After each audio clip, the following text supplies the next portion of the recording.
our objective here is to change the way spaces are designed. It's not about a furniture piece or an architectural wall that moves. It's about creating a whole ecosystem. And creating an ecosystem means, as I said before, that you need the technology, you need the products, and you need the spaces.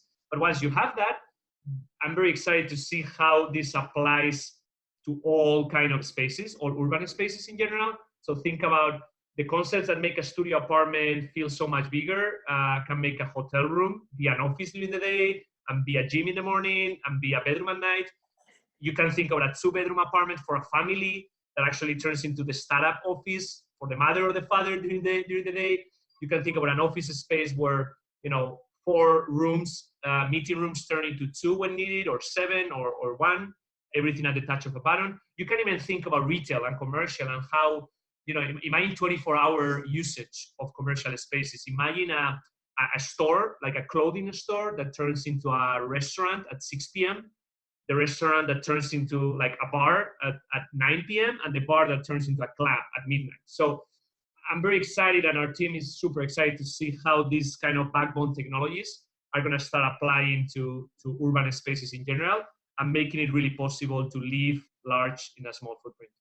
Hey everybody, Christine here, founder of Kindred, with another fun episode of the Co-Living Code Show. I really hope everybody's staying safe and healthy wherever you are out there in the world. I promise you we're going to get through this. Also, big news from the Kindred team, our book, The Co-Living Code for large operators, and then also the version for investors. Both versions just came out. We have a digital version, so you can reach out to our team for that link. And we also have them listed on Amazon if you'd like the print version. And today we are going to fast forward to the future a bit. We brought on Hasier with Ori Living. And this is a company I found out about probably about 4 or 5 years ago. I was so impressed. It's actually robotic furniture. It's best used in micro suites. I do see this coming into co-living in the years coming up for sure. So let me read his bio real quick and we'll launch right into it. But we had a great conversation. It was so great finally getting a hold of him and speaking to him. He's an award-winning engineer, designer, and entrepreneur who is introducing robotic interiors to modern living. He co-founded Ori in 2015 and has led a team in designing and building a collection of robotic interiors that enable the elegant and effortless transformation of any room on demand. Before Ori, Hasier led the Architectural Robotics research area at the MIT Media Lab, which focuses on creating a new generation of hyper-efficient and responsive urban spaces by combining the disciplines of architecture and engineering. And in 2017, he was included in the manufacturing and industry category of Forbes 30 under 30 list, and he holds a bachelor's and master's degrees in mechanical engineering from the University of Navarra, Spain, and a master's in media arts and sciences from MIT. And you know what I'm going to do first? I'm just going to play one of their 1-minute videos so you can see what I'm talking about. It's called One Room 100 Ways. It's really cool. This is the video that I saw a few years back and just fell in love with the concept and what they're doing in the ways that they're maximizing space. So let's launch into it.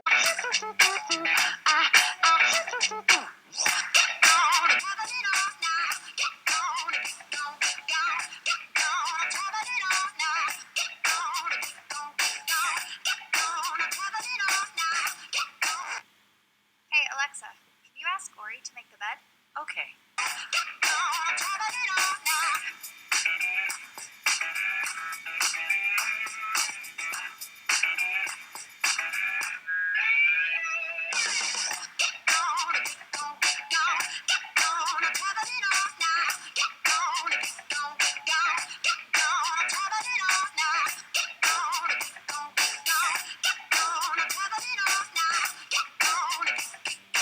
And today I have Hasier.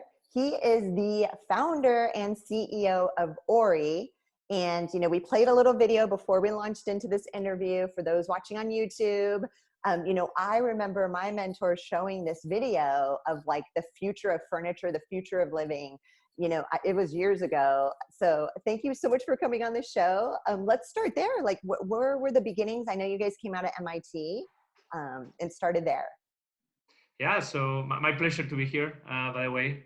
I mean, I think if I were to summarize what we do very briefly, I would say that, and people can see it on the video, but we use transformable furniture and architecture to make a spaces feel and act as if they were much bigger or much larger. This is research that started back at MIT with a professor there called Ken Larson and myself in 2011. Was research for a few years, and then we launched the company in 2015 out of MIT. Is that when the promotional video? Is that when you guys did the video? Yeah, so we did some videos at MIT too. So you can actually see me driving couches around MIT in some of the other videos. But then when we launched the company in 2015, it was around 2015-16 is when we launched our first promotional video. So that's probably what you saw. I think it was summer 2016. So time flies. It does fly. I think you're about right. It was probably about 4 or 5 years ago for sure. And then I'm trying to place the accent. Where are you from originally? I'm from Spain, but I'm from the north of Spain, the Basque country, and we do speak Basque. That's why my name doesn't sound like a Spanish name because it's actually a Basque name. Nice. And my accent is Spanish. I've been in the US for a decade almost, and still my accent is pretty strong. And then are you still on the East Coast? Where are you located now? So right now our company is New York and Boston. I'm calling you from Boston right now. Of course, from home due to the current situation. Oh, yes. I want to tell everybody it's April 8th because we always pre-record these. So we're definitely in the heat of COVID-19 this week. So everybody, but it makes for easy, it's easy for me to do interviews, right? And then, yeah, exactly. Everybody's at home. Yeah, everybody's at home. So it's really, thank God these are all done virtually. And then now I have my fancy Zoom background. This is not my living room. I saw it. I was thinking of doing the same, but I just didn't have time to prepare. Yeah, no problem. A friend of mine showed me last week and I was like, oh my gosh, I'm gonna have so much fun with these during my interviews. So yeah, good times on Zoom, right? So definitely want to talk about why, like how you forced, all those years ago, how you saw the future of, furniture and micro suites and micro living, so why did you start Ori? Yeah, so it was, and again, before Ori, it was kind of all this MIT research that a professor there, an architect, and myself, an engineer, we kind of were pushing forward with a great team of engineers there. But the idea there, what we found out is that there were two macro trends that were bound to converge. One of them was mass urbanization, and the idea that, as we all know, people are moving to cities and infrastructure is limited. So what we are seeing is that spaces are becoming scarce, more expensive, and much more limited. That was kind of one macro trend. The other macro trend was all this concept around the Internet of Things and the idea that computers are everywhere and the intelligence of a computer is getting into physical spaces and how that's making things and spaces much more responsive. So when you look at those two macro trends, as I said, they're bound to converge. So we looked at this idea of what if we were to combine the power of robotics and IoT and integrate it with design, architecture, and furniture to really basically change what I think is the meaning of a space. Like we come from a world where, if you think about it, square footage and functionality have been related in a very linear way, meaning people think that the more square footage that they have, the more functionality that they get. And that's actually probably one of the oldest lies in the world. The reality is that if you use technology, you can actually prove that a smaller square footage can actually act as big or bigger than a much bigger square footage. So that's kind of where everything started. We did a lot of research for a few years. And after building a ton of prototypes with a great team there, we realized that the time was now. There was no company out there that was kind of ready to do something like this because in some sense, the furniture companies and the design architects don't know about robotics and the robotic technology companies don't know about design. So we realized that we had to be, the researchers themselves had to be the ones spinning out a company out of research and launching Ori in 2015. No, and so in that video, out of curiosity, what's the square footage roughly, I don't know if you know, but of that video? So we have so many videos that I don't know which one now, but we have a few. Like the one I think is actually the most fun video. It's actually even before Ori. There's a video in YouTube that you type MIT City Home, which is kind of the origin of Ori, no pun intended. But the idea there is that we actually did an experiment with a 200 square feet apartment. And the reason it was an experiment is because we said, look, if I tell anybody that they're gonna live in 200 square feet, they're gonna tell me I'm crazy. I'm like, well, what are you saying? But if I start explaining them that, what if you could have a 200 square feet bedroom? They would say, well, that's a nice bedroom. That's actually bigger than my bedroom right now. You're gonna have a 200 square feet home office. Well, that's actually pretty big. You're gonna have a 200 square feet dining room. You're gonna have a 200 square feet bathroom. Wow, that's like a 5-star hotel bathroom. So when you kind of change the paradigm, now you can start thinking about that 200 square feet being everything that you need at every moment. So it was a very fun video. It's still in YouTube.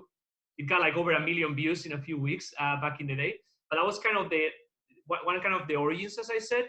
Then as we started building the company, we started looking also at more conventional micro units and studios. So you have videos for 400 square feet, 500 square feet. We even did concepts for bigger apartments, but we've always been in kind of that spectrum of sizes with the idea that there's no one size fits all. So at the end of the day, think about how you can use technology to make spaces be more, whether it is a 200 square feet studio, a 100 square feet bedroom, or a 700 square feet 2-bedroom apartment. No, I love that you're putting in that perspective, because you're right. Like everything moves and shifts to whatever you need it for. In the video we showed, and the video I love is like, it's showing, they're like dancing and they're sleeping, they're dancing, they're working, they're fighting. It's like a guy and girl having an argument, they're drinking wine. I mean, the whole space transforms, through robotics, through IoT. It's super cool. And again, that's why I wanted to bring you on the show, because there's a lot of operators that are going into micro suites. They're building these big, massive buildings around the world for co-living, for community. They want people to be more in the common spaces. They know their avatar and ideal client is like eating, Uber Eats, or they're out and about with friends, or they're working crazy hours. Like they spend very little time in their unit. So why not maximize that space? Yeah, and that's, and by the way, now you said to describe that video, we actually call that video "One Room 100 Ways," which kind of tells you a little bit of this idea that you could actually use your space in so many ways. But connecting now to your question, about co-living operators and brands, and I'm a big fan of everything that is going on there. And actually, it's funny because I didn't remember I had this meeting today, but this weekend randomly I was reading through an amazing MIT master thesis around co-living, which actually gives a great overview of everything going on there. So it was kind of interesting that this happened this week. But I think my summary there is that, like right now, a bit of the story is the story of a balance of saying, look, because we need to make the numbers work, you're gonna need to kind of sacrifice a little bit of your private space, but you're gonna get this community and these shared spaces. And it's that story of a balance and a little bit of a sacrifice to get much more here. The question we ask ourselves is like, what if this was not one or the other? What if it was both? What if you could have this amazing community, this amazing amenity spaces, but what if that private space that now, of course, is shrunk, what if it could actually act as if it was 2 or 3 times bigger? So, for example, we did a lot of research when we started around people living in some of those smaller spaces, private spaces. And what we found out is that, and this was something we found out, but at the same time, we're lucky enough that the Urban Institute did a great report called Macro View on Micro Units, and they came up with some of the same conclusions. The idea was that people in those smaller spaces, because again, people, even no matter how much you appreciate community and shared activities, some people still need some kind of privacy. Some people need more or less. But in those private spaces, people complain about lack of storage being a big issue, classic. People complain about lack of a proper living space. If you want to have actually more of a living space situation and you don't want to share at one moment because you just want to feel alone or with your partner, that you want your space not to feel like your bedroom. You want that space to feel like a living room, your private space. And last but not least, when you think especially of people like couples, partners, the idea of separation of space. So how in a private space you could actually get 2 spaces at the same time. And that was kind of the original motivation behind some of our early products, which was, what if we could provide all those functionalities in a very small square footage? With the idea, again, that if you get that, you could actually turbocharge or even kind of like put some of these co-living concepts on steroids, because now you would have both the community and the share aspect, but also these amazing private spaces that can be used in so many ways. No, and I mean, especially times like these, everybody has to work from home. They have to work Yeah. from home right now. They're home 24/7. So again, shifting that space, and it's really, and people are using their bedrooms to work right now. They have no choice, some people. So again, you're converting that space like with a push of a button to Yeah. from a bedroom to an office. So that you have that mind shift. So think about that specific example. So in a lot of the co-living concepts where let's say you have your own private bedroom and then you're sharing bathroom and kitchen, and I know there's different types, but let's assume this is one example. If now you could turn that 100 square feet bedroom, which is dominated totally by one of the biggest space killers in the world, which is the bed, which is great for the 8 hours that you use it, but it's just killing, not only killing a space, but also when you're getting work done. So many conversations I had in Zoom with people that are just waking up and just kind of literally rolling to their table, and how hard psychologically it is to actually kind of change gears from relaxing to work. What if that whole space, that 100 square feet, could become your home office with the press of a button? What if that home office could actually turn into your gym kind of a space where for your whatever, like daily routine, yoga routine?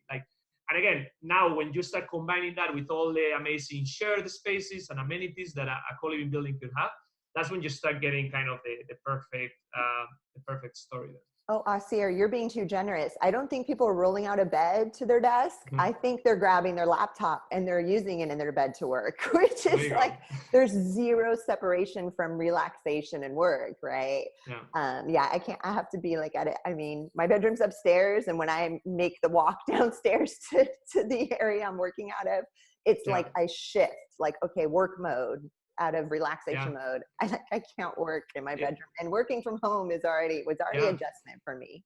Exactly, and that's one of the big challenges that a lot of people are facing today. Where if you don't have a house in the suburbs or a bigger apartment somewhere, you're gonna be confined to that bedroom in a bigger apartment with other people, or you're gonna be in that small studio. So you don't have that kind of luxury of walking from one place to another. If you cannot transform for a space needs to transform for you. And that's kind of the change of the paradigm here. And that's where technology is needed. And that's where for many years, architecture and robotics have been so apart. We believe it's time now to combine them and bring this concept of a space and furniture with superpowers. No, and again, I know it's the future and it's going to be so common. So it's exciting to talk to you like so early on. Out of curiosity, like let's use the one room, 100 uses example. Like how much is it to retrofit a room like that?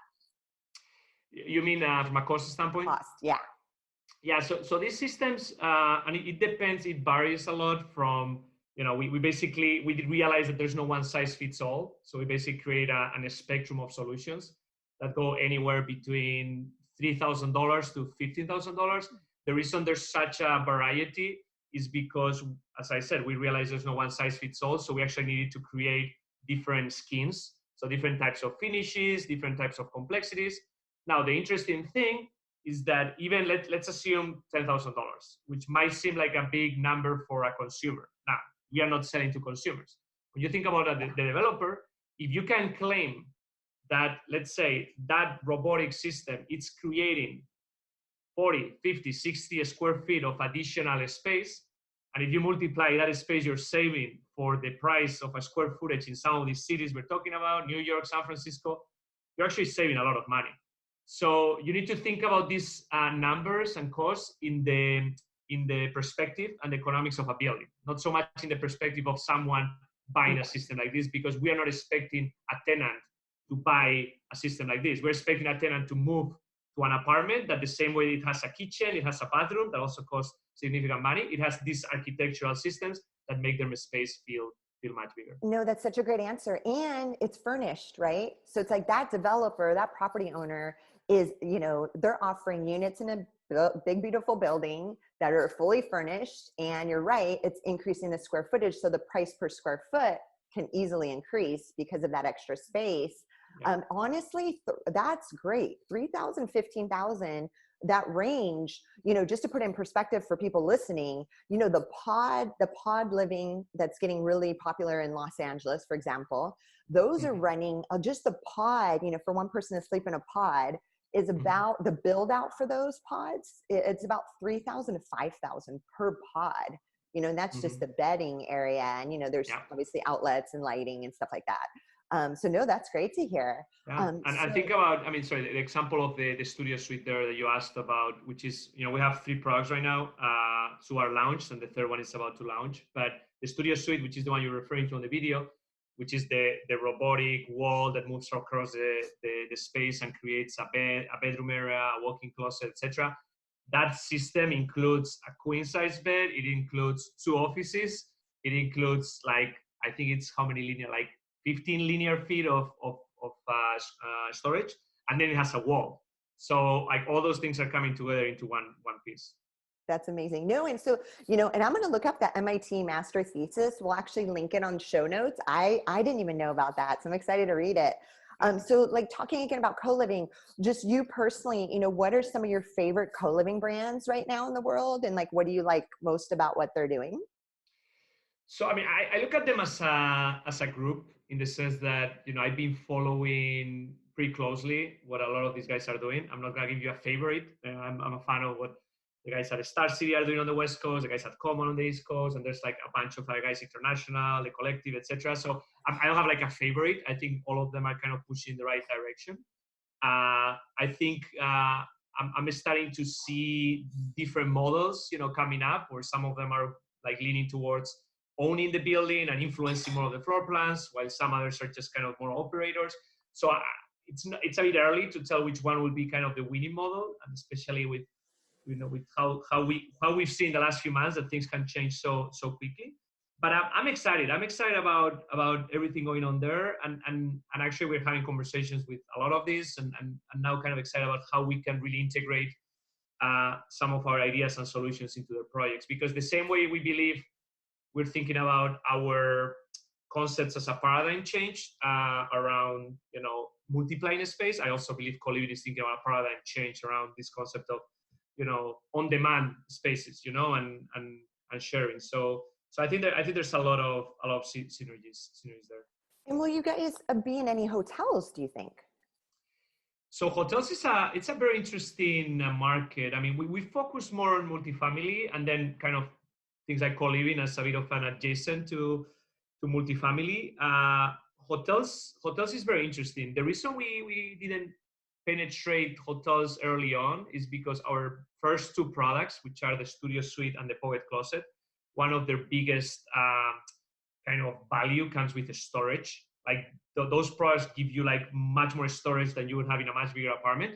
But storage is not such a useful thing when you think about a hotel, because when you're thinking about a 2 or 3 night stay, again, storage is important, but it's not as important as a much longer stay. Now, one of the products that we are launching later this year, which you can see some initial videos of it, some previews on our website, it's called the Cloud Bed.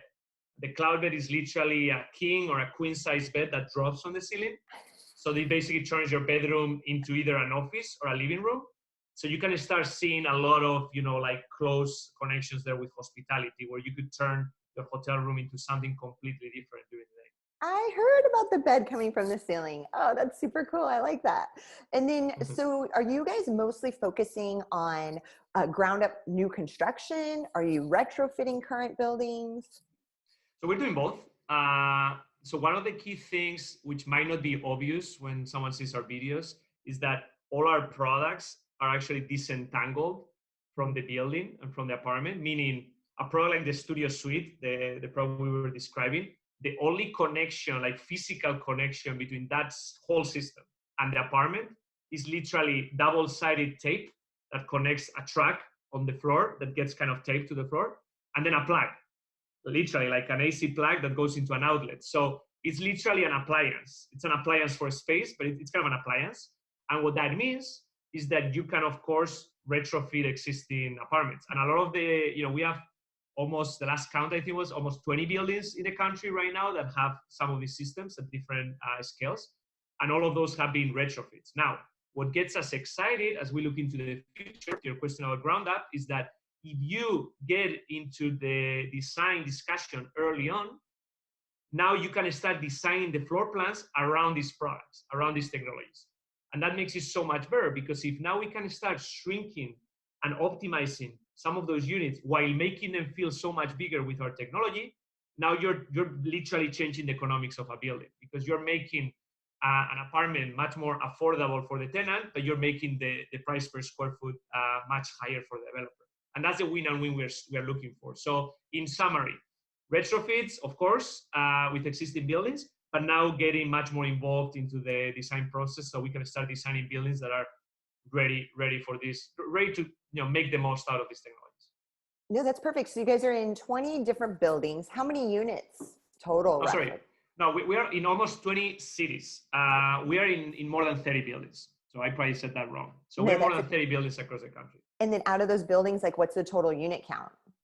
So right now, there's a little bit of everything. Like last year when we started, we're more in pilot phase. It was mostly like, put 2, put 3, put 4, put 1, like kind of initial test. What is super exciting is that in the last, 3-4 months, we started seeing, for example, a building in Boston with 40 of these systems fully leased with people living in them. This is not like prototypes anymore. These are actually real products certified in real buildings. We just finalized an installation in Chicago last month with 45 systems, which are being leased as we speak. So if you live in Chicago and you're hearing this, you can actually go to a building called Avenir in Chicago and actually rent an apartment today.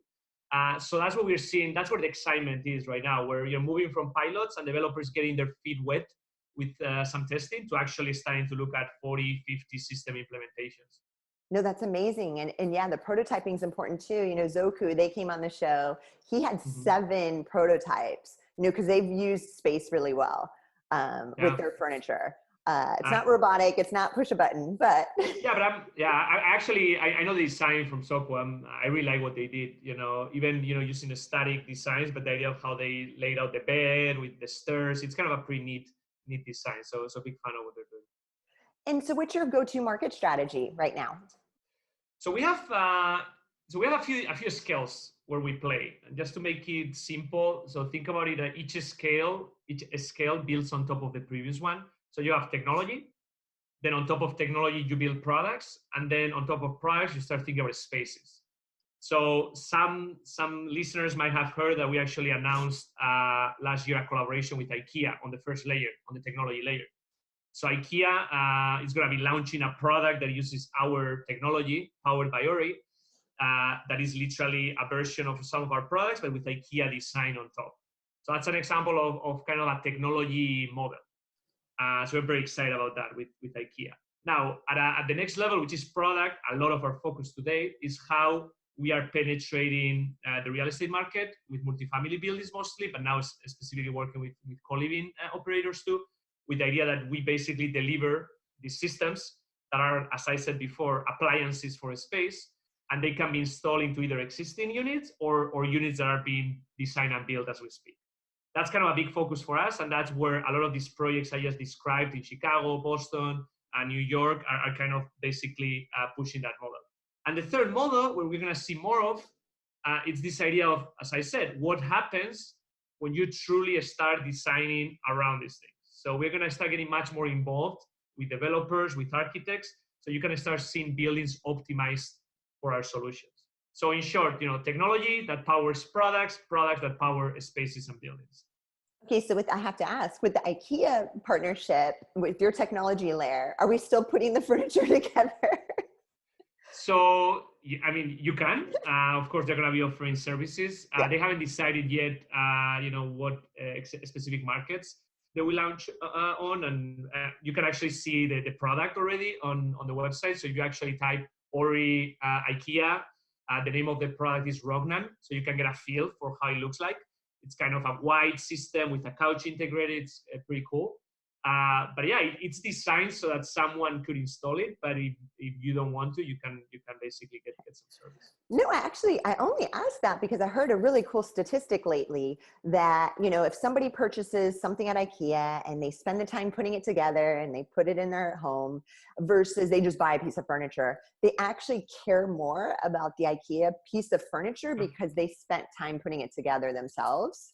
So that's why I asked. Yeah. You're emotionally attached. And that's why, connected to this installation thing, it is true that for our own products in the US and Canada right now, we actually offer installation services. But said that, the products, if you were to look at our installation manuals, they're installed and assembled very much like you would install an IKEA piece of furniture. Everything is flat packed, everything comes in pieces, and it basically gets installed like a Lego.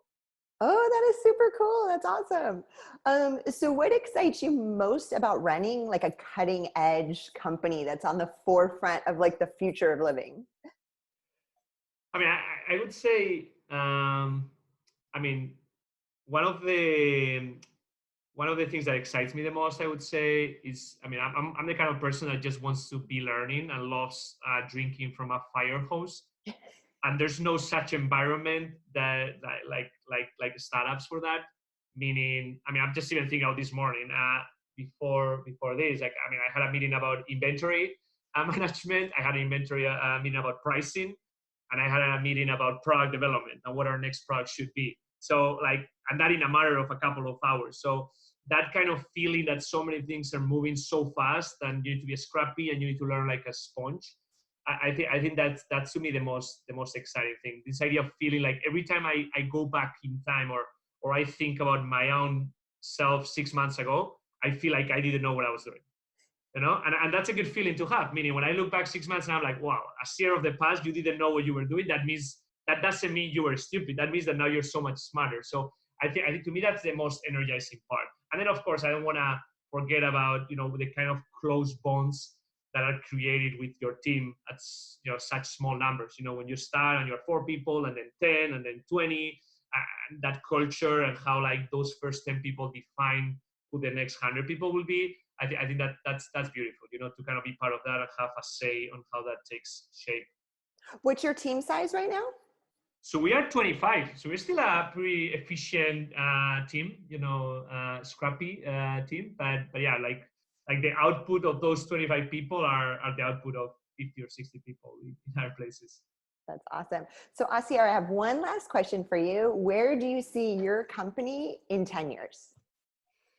So, I mean, I think our objective here is to change the way spaces are designed.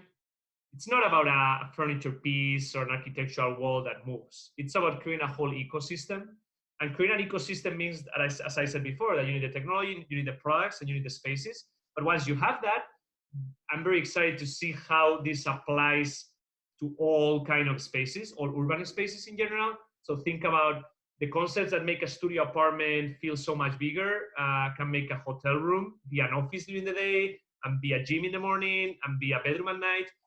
You can think about a 2-bedroom apartment for a family that actually turns into the startup office for the mother or the father during the day. You can think about an office space where 4 rooms, meeting rooms turn into 2 when needed, or 7 or 1, everything at the touch of a button. You can even think about retail and commercial and how, imagine 24-hour usage of commercial spaces. Imagine a store, like a clothing store that turns into a restaurant at 6 p.m., the restaurant that turns into like a bar at 9 p.m., and the bar that turns into a club at midnight. So I'm very excited, and our team is super excited to see how these kind of backbone technologies are going to start applying to urban spaces in general and making it really possible to live large in a small footprint. That is super cool. So you guys will eventually, you're just strictly residential now, but you see going into commercial spaces soon. Yeah, this is a much bigger vision than a studio apartment. Maybe where we started. This is also about all kinds of apartments and spaces. This is also about retail. This is also about restaurants. This could be, as we said, hospitality. It could be co-working. Who knows? It could be co-working and co-living coming together. What if a bedroom, your co-living bedroom during the night could actually turn into a co-working space during the day? Think about all the new business models that could happen, and all of these new business models and ideas are powered by these new technologies that we're working on. No, and I love that because the pop-up stores, the pop-up retail stores and clothing stores, those are getting really trendy, especially in Southern California. They might use an art gallery. It might be an art gallery during the day, and then it's like a pop-up clothing store at night. I'm sure it's a lot of work to move everything around physically. So I loved your example of like restaurant, bar, nightclub, like just shifting very quickly. Yeah, and it's important to emphasize, like, it's not just about transforming a space, it's about how you transform a space. Like, the concept of transformation is a very old concept. You might have had a Murphy bed in your grandpa's apartment, and actually a lot of new multifamily developments are putting Murphy, foldable beds back again into a trend. But the problem is, how that does that transformation happen? The moment you need to go through a lot of steps and it becomes like a cognitive load, people stop transforming the space. So the idea here, and this goes back to the beginning where we talked about the Internet of Things, is this idea that atoms are getting the fluidity of pixels, and what happens when things in your physical space transform the way an app on your phone shapes one way or another. So, and the pixels on your phone change from one way or another. What if we could do that in the physical space? And that's what we believe is the future. That is the perfect way to end this interview. Hasier, thank you so much for coming on this week. I really appreciate it. Thank you, Christine. Pleasure. Bye. Thank you so much for checking out today's episode. If you want to learn more about co-living, you could check out my book on Amazon, The Co-Living Code. And of course, if you're looking for the perfect software to power your co-living concept, check out kindred.io, KNDRD.io. Thanks. And a quick thank you to SPX Agency for all of the graphics, animation, and design on our YouTube channel.